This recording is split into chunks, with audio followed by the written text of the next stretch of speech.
¿Cómo conjugar verbos en náhuatl? Los verbos en náhuatl son parecidos a los verbos en español, en el hecho de que cambian en base a la persona.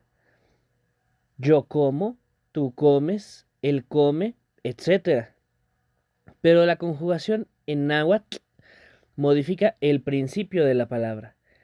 En español, la conjugación modifica el final. Hablo, hablas, hablamos, habla. Vamos a usar de ejemplo el verbo en náhuatl tlahtoa, tlahtoa, que significa hablar. El pronombre ne significa yo. Para conjugar en primera persona se agrega ni al principio del verbo. Ne ni tlahtoa, yo hablo. El pronombre te significa tú.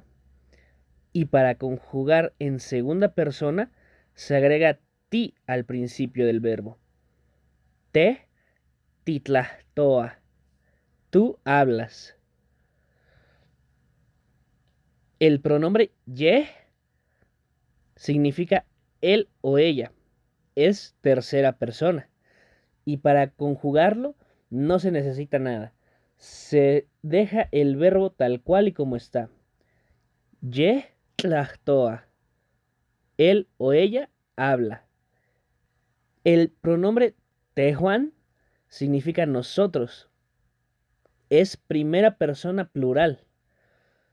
Y para conjugarlo se agrega ti al principio. Tehuan titlahtoa, nosotros hablamos. El pronombre amehua significa ustedes. Es segunda persona plural. Y para conjugarlo se agrega an al principio. Amehua antlahtoa, ustedes hablan. El pronombre yehuantin significa ellos o ellas.